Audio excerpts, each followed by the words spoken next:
A lesson from history. Recently, President Obama gave a very important and, in my view, dangerous speech about Middle East, basically demanding that negotiations with the Palestinians start with the idea of Israel retreating to 67 lines. I want to go back as a lesson in history from Yehuda Avner's terrific new book, Prime Ministers. The lesson comes from the 73 war. That war was a very dangerous one. Israel was basically unprepared, despite significant evidence of buildup from the Syrians and the Egyptians.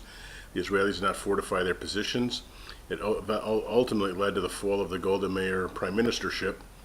But there's a scene still when the war is going on, after a very dramatic passage where Golda Meir prevailed upon Kissinger to prevail upon Nixon to do a massive airlift of resupplies for Israel in the middle of the war. He goes on to talk about how over the course of the ensuing days and the weeks, the U.S. resupply aircraft conducted 815 sorties, delivering and replenishing Israel's arsenals. Quote, when a bleary-eyed and weary prime minister addressed the Knesset a couple of days after this conversation, she expressed Israel's fervent gratitude to the President and the people of the United States for the airlift, and caused an optimistic stir when she revealed that even as she was speaking, a task force of the Israeli Defense Forces has succeeded in crossing the Suez Canal and was engaging the enemy on its western bank. The principal reason Golda Meir chose to address the Knesset that day, when the war was still at its height and Israel still in peril, was because she wanted the world to know that the Jewish state's fate what would have been had it ever bowed to the constant international pressure to withdraw to the pre-6-day war lines of 67. She wanted the world to know why she and her predecessor Levi Eshkol had rebuffed that pressure so stubbornly. To the approving nods of Menachem Begin, who parenthetically was her main opposition, who was listening to her with appreciation, she told the House in a voice that rang with sudden command, quote, one need not have a fertile imagination to realize what the situation of the State of Israel would have been if we had been deployed on the June 4th 67 lines. Anyone who finds it difficult to visualize this nightmarish picture should direct his mind and attention to what happened on the northern front on the Golan Heights during the first days of the war.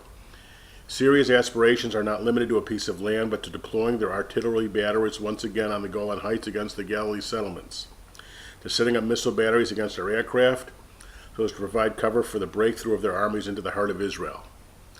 Nor is the fertile imagination required to imagine the fate of the State of Israel had the Egyptian armies managed to overcome the IDF in the expanses of Sinai and to move in full force towards Israel's borders.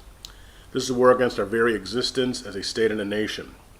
The Arab rulers pretend that their objective is limited to reaching the lines of June 4, 67, but we know their true objective, the total subjugation of the State of Israel. It is our duty to realize this truth. It is our duty to make it clear to all men of goodwill who tend to ignore the truth. We need to realize the truth in all its gravity so that we may continue to mobilize from among ourselves and from the Jewish people all the resources necessary to overcome our enemies, to fight back until we have defeated the aggressors. A brilliant speech to the Knesset that day by Golda Meir reminds me of the brilliant speech that Netanyahu just gave to the joint sessions of Congress to rebuff the president who was asking Israel to commit suicide by withdrawing to 67 lines. I think the lesson of history from the 73 war is certainly helpful in this situation, and again I urge everyone to read this magnificent book by Yehuda Avner, Prime Ministers.